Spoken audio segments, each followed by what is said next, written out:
እነዚህ ተጫዋቾች እግር ኳስ ተጫዋች ብቻ ሳይሆኑ የሰውነት ግንባታ ባለሙያዎችም ማለት እንችላለን። በዛሬው ቪዲዮ በአካላዊ ጥንካሬያቸው ተከላካዮችንም ሆነ አጥቂዎችን የሚያስጨንቁ 10 የኳስ አውሬዎችን ይዘንላችሁ ቀርበናል። በተለይ ቁጥር 1 ላይ ያለው ተጫዋች በእግር ኳስ ሜዳ ላይ ማየት በጣም ያስገርማል።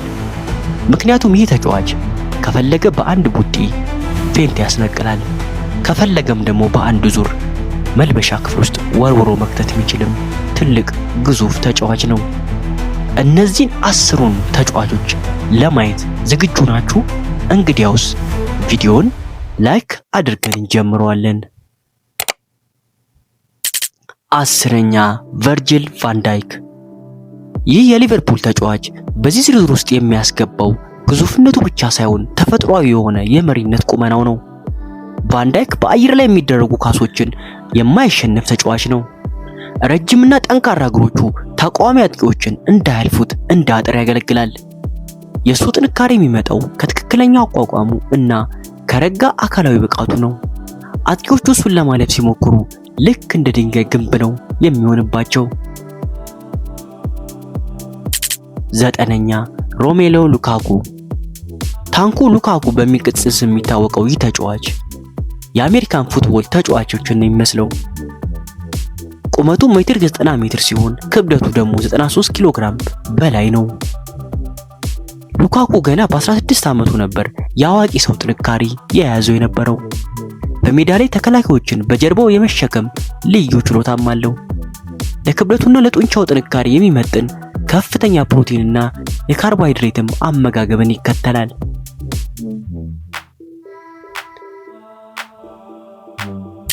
8ኛ ቪክተር ጊዮኬሬስ።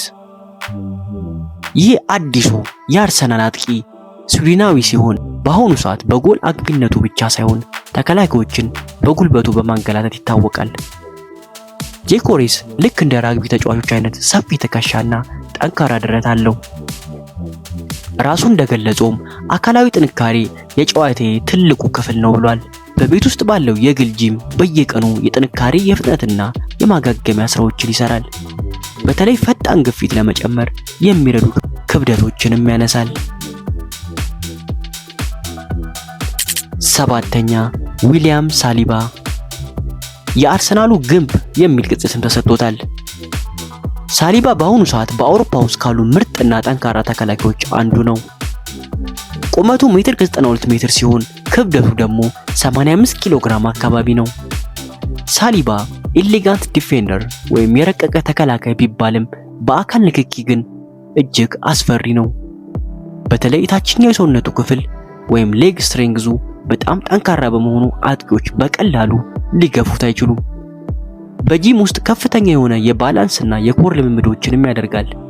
ይህ ደግሞ በከፍተኛ ፍጥነት እየሮጠ ሳይወድቅ ተቃዋሚውን ገፍቶ ኳስ ለመቀማት ይረዳዋል።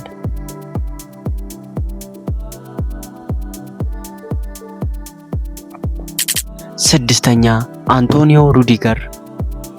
ይህ አስፈሪ ተከላካይ ሲሆን ረጅምና በጡንቻ የተገነባ በመሆኑ አጥቂዎች በአካል ንክኪ ማሸበር ስራው ነው። ጠባጫሪ የሆነ የጥንካሬ አጠቃቀምም አለው። ተከላካይ ቢሆንም እንደ አጥቂም ፈጣን ነው። 5ኛ ክሪስቲያኖ ሮናልዶ። ሮናልዶ በ40 ዓመቱ አሁንም ከወጣቶች የተሻለ የሰውነት ጥንካሬ አለው። በቀን ውስጥ በ5 እና በ6 ጊዜ ተከፋፍሎ የሚወሰድ የ90 ደቂቃ የእንቅልፍ ልምምድ አለው። ከልምምድ በኋላ በበረዶ ውሃ መታጠብ የጡንቻ ማገገሚያው ዋነኛ ዘዴ ነው። በሰውነቱ ውስጥ ያለው የስብ መጠን ከ7% በታች ነው። ይህ ለአንድ አትሌት እጅግ አስገራሚ ውጤት ነው።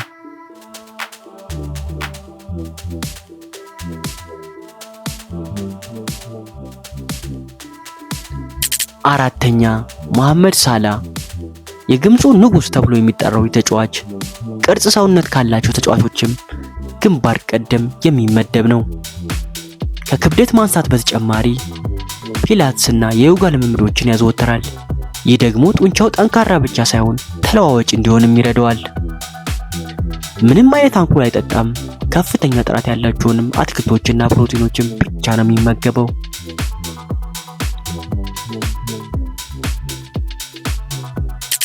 ሶስተኛ ኤርሊንግ ሃላንድ። ተርሚኔተር የሚል ቅጽል ስም የተሰጠው ይህ ተጫዋች ሜትር ከ94 ሜትር ቁመት አለው። ይህ ግዙፍ ቁመት ከከፍተኛ ፍጥነትና ጡንቻ ጋር ተጣምሮ የያዘ ድንቅ አጥቂ ነው። በቀን እስከ 6000 ካሎሪ ይመገባል። በተለይ የላም ልብና ጉበት መመገብን ያዘወትራል። ይህም ለጡንቻ ግንባታ ከፍተኛ ፕሮቲን ይሰጠዋል። ተከላካዮቹን በትከሻው መግፋት ብቻ ሚዛናቸውን እንዲስቱ ማድረግ ይችላል። ተከላካይ ነው። እሱን ለየት የሚያደርገው ቁመቱ ሳይሆን አጥቂን የመከላከል ብቃቱ ነው። እጅግ በጣም ጠንካራ፣ ቆራጥና አንዳንዴም አስፈሪ ለሆኑ ታክሎች ይታወቃል። እሱ ራሱ እንደሚለው ሜዳ ላይ ስገባ ለእያንዳንዱ ኳስ እዋጋለሁ፣ አስፈላጊም ከሆነ በሬሳ ላይም እረማመዳለሁ የሚል ጽኑነቱን ገልጿል። ቁመቱ ሜትር ከ75 ሜትር ብቻ ሲሆን ይህ በአንድ ተከላካይ እጅግ አጭር ቢባልም ቁመቱን ግን በጥንካሬው ሸፍኖታል።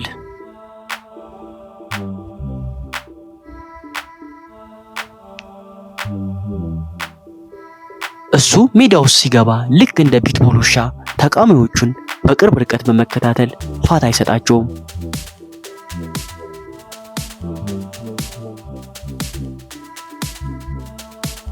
እያንዳንዱን ኳስ የመጨረሻ ይመስል ነው የሚጋፈጠው። ማርቲኔዝ አጭር በመሆኑ ሚዛኑን ለመጠበቅ እጅግ በጣም ጠንካራ የታችኛውን የሰውነት ጡንቻውን ገንብቷል። ይህ ደግሞ ግዙፍ አጥቂዎችን ሲገፉት እንዳይወድቅ ይረዳዋል። አንደኛው የጡንቻው ንጉስ የሚጠራው ተጫዋች አዳማ ትራኦሬ። አዳማ ትራኦሬ በእግር ኳስ ታሪክ ውስጥ ለየት ያለ የሰውነት ቅርጽ ያለው ተጫዋች ነው። የሚገርመው አዳማ ክብደት አያነሳም፣ ጡንቻው በዘር የመጣ መሆኑን ይናገራል። ይሁን እንጂ ከፍተኛ የሆነ የኮርና የጥንካሬ ልምምዶችን ያደርጋል። ወደ ሜዳ ከመግባቱ በፊትም እጆቹ ላይም የሕፃናት ዘይት ወይም ቤቢ ኦይልን ይቀባል። ይህን የሚያደርገው ተከላካዮቹ እጁን እንዳይጎትቱት እንዲያንሸራትታቸው ነው። ይህን ይመስላል 10 በጣም ግዙፍና ጠንካራ ያልናቸውን የእግር ኳስ ተጫዋቾች። ስለ የትኛው ተጫዋቾች በደንብ ተገረማችሁ? የትኛው ተጫዋች ይበልጥ አስገረማችሁ? እንዲሁም ያልጠቀስናቸው እግር ኳስ ተጫዋቾችስ ካላችሁ ከታች ኮሜንት ስር ጻፉልን። ለዚህ ቻናላችን አዲስ ካላችሁ ሰብስክራይብ እና የደውል ምልክቷን መጫን እንዳትረሱ። ምክንያቱም እንደዚህ ያልተሰሙና ምርጥ 10 ያልናቸውን ዝርዝሮች በቶሎ እንዲደርሷችሁ ይረዳችኋል። እናመሰግናለን።